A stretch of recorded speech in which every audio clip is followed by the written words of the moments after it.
Hello friends, कैसे हो? जी के 2020 यूट्यूब चैनल के एनसीईआरटी वीडियो सीरीज में आप सभी दोस्तों का हार्दिक स्वागत है। कल से हमने जियोग्राफी सब्जेक्ट पढ़ाना स्टार्ट किया है। सबसे पहले जियोग्राफी में हमने कक्षा 6 के जियोग्राफी के चैप्टर 2 को कंटिन्यू किया है। चैप्टर 2 का नाम क्या है? The globe, latitude and longitude. और इसी लेसन के दूसरे पार्ट को हम इस वीडियो में कंटिन्यू करेंगे। और कल मैंने आपको बहुत ही बेसिक महत्वपूर्ण इंफॉर्मेशन बताई थी। आज जो मैं आपको बताने जा रहा हूं, तो सबसे पहले कुछ बेसिक इंफॉर्मेशन इमेज के जरिए आपके सामने रखूंगा। बाद में आपकी स्क्रीन पर क्वेश्चन आएगा जिसका आंसर भी आपको पता चल जाएगा। बहुत ही खूबसूरत तरीके से आज का यह दूसरा पार्ट हमने तैयार किया है। यह वीडियो लास्ट तक देखें। लास्ट में कमेंट सेक्शन में जरूर बताना कि आपको यह वीडियो कैसा लगा। चलिए स्टार्ट करते हैं। देशांतर रेखाओं की संख्या कितनी होती है? तो सबसे पहले तो इस ग्लोब को देखिए। यह है हमारा ग्लोब और यहां पर 0 डिग्री देशांतर है। 0 डिग्री देशांतर को ग्रीनविच मेरिडियन भी कहते हैं। और 0 डिग्री के ऑपोजिट में 180 डिग्री देशांतर आएगा। इस तरफ पूर्वी हिस्से में 180 और पश्चिमी हिस्से में भी 180 देशांतर रेखाएं बनेगी। तो दोनों को जोड़ दिया जाए तो 180 प्लस 180 360 देशांतर रेखाएं हैं। कितनी? 360। और इसी बेसिक इंफॉर्मेशन को याद करते हुए इस क्वेश्चन का आंसर देना है। देशांतर रेखाओं की संख्या कितनी होती है? देशांतर रेखाओं की संख्या होती है 360। और इंग्लिश में इससे लॉन्गिट्यूड बोलते हैं। क्या? Longitude, long long longitude. तो यहाँ पूर्वी हिस्से में 180 देशांतर, पश्चिमी हिस्से में भी 180 देशांतर, दोनों को जोड़ दिया जाए तो देशांतर रेखाओं की संख्या हो जाएगी 360। आगे बढ़ते हैं। तो विषुवत रेखा के समानांतर कल्पित रेखाएं क्या कहलाती है?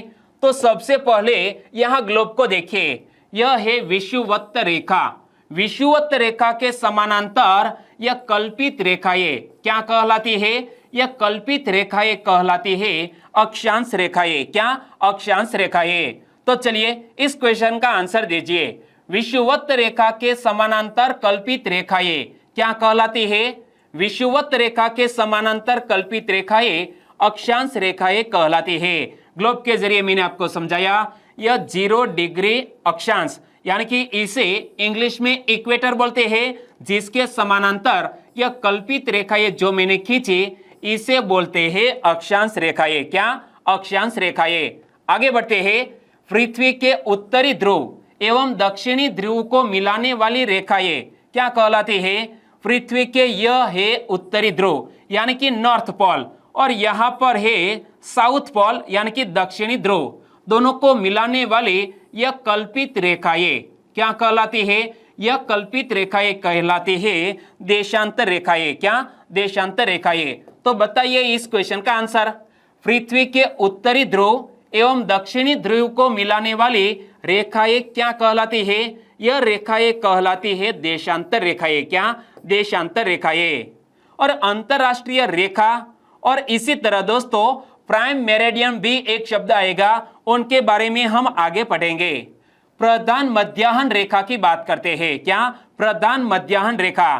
तो सबसे पहले मैं आपकी स्क्रीन पर एक ग्लोब खींचता हूं और ग्लोब में यह है 0 डिग्री देशांतर। क्या? 0 डिग्री देशांतर को प्रधान मध्याह्न रेखा कहते हैं, जो कहां से दोस्तों गुजरती है? यह इंग्लैंड में ग्रीनविच शहर से गुजरती है। कहां से? इंग्लैंड के ग्रीनविच शहर से। तो चलिए इस क्वेश्चन का आंसर दीजिए।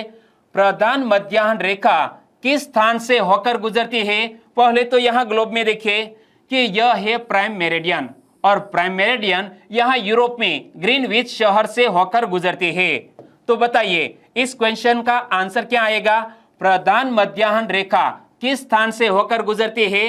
ग्रीनविच, जो यूरोप में इंग्लैंड का एक शहर है ग्रीनविच, वहां से यह प्रधान मध्याह्न रेखा गुजरती है। तो आंसर आएगा ग्रीनविच।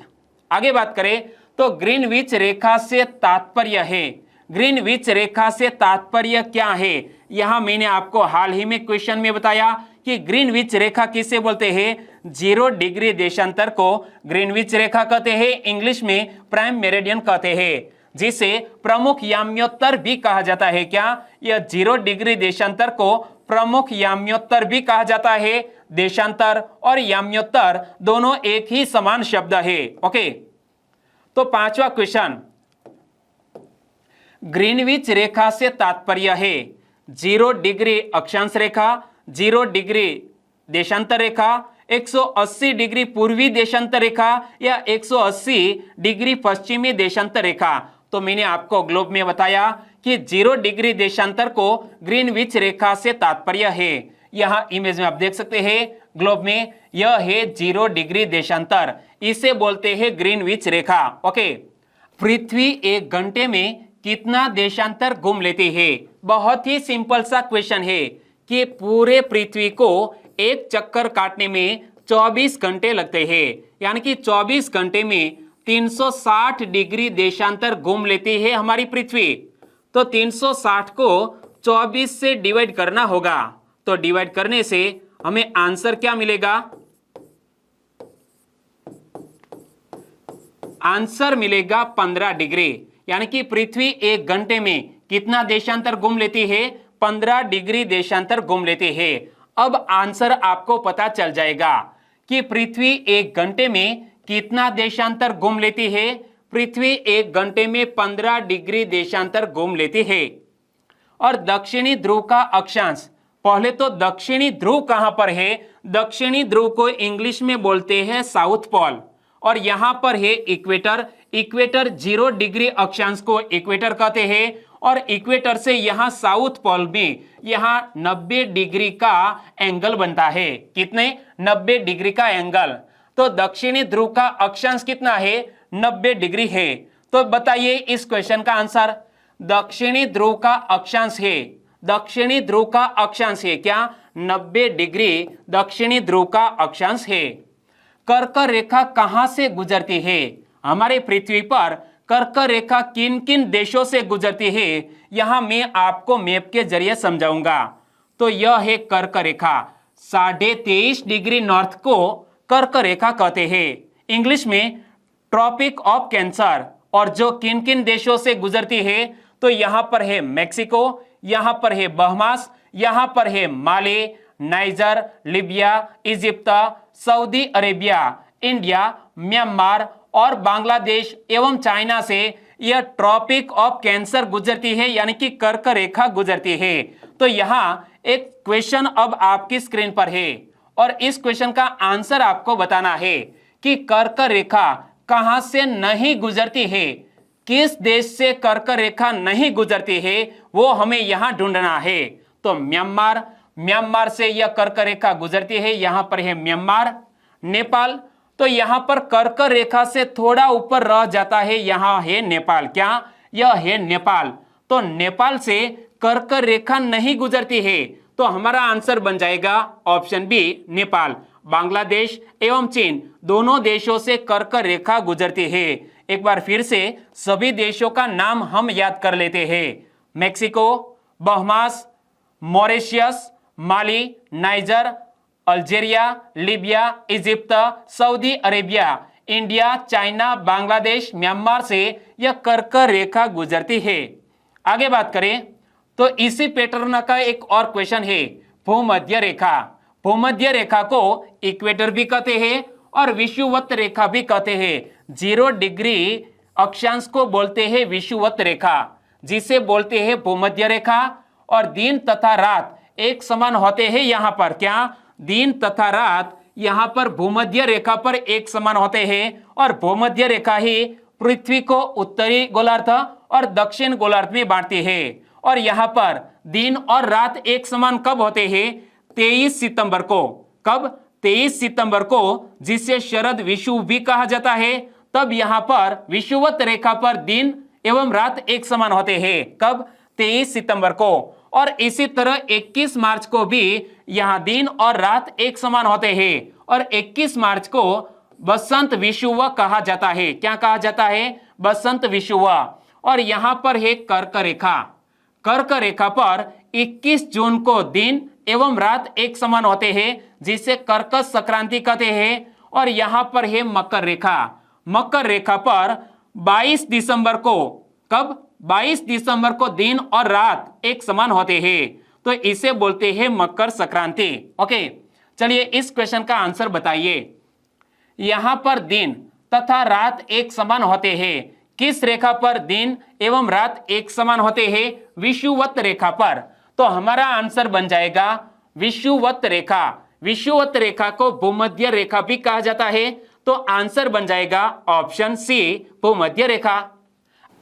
किन किन देशों से होकर मकर रेखा गुजरती है? मोस्ट आईएमपी क्वेश्चन है।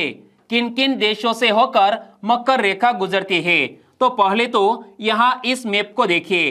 23.5 डिग्री साउथ में जो यह रेखा मैंने खींची, इसे बोलते हैं मकर रेखा। मकर रेखा किन किन देशों से होकर गुजरती है? तो Chile, Argentina, Brazil, Paraguay, Botswana, Namibia, South Africa, Madagascar, Mozambique और ऑस्ट्रेलिया, इतने देशों से होकर मकर रेखा गुजरती है। तो चलिए इस क्वेश्चन का आंसर बताइए। निम्नलिखित देशों पर विचार कीजिए। ऑस्ट्रेलिया, नामीबिया, ब्राजील एवं चिली, उपरोक्त में से किन किन देशों से होकर मकर रेखा गुजरती है?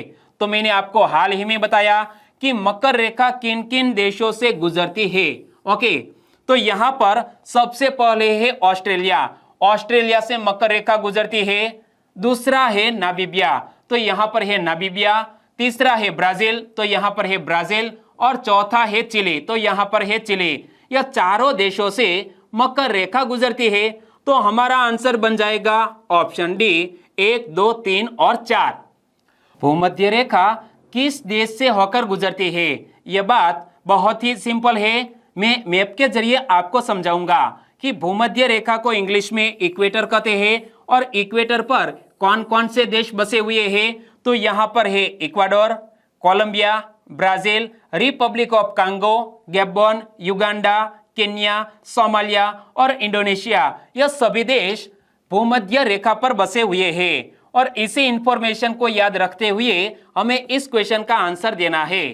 भूमध्य रेखा निम्न में से किस देश से होकर नहीं गुजरती है? यानी कि 4 ऑप्शन में से 3 ऐसे देश हैं जहां से भूमध्य रेखा गुजरती है।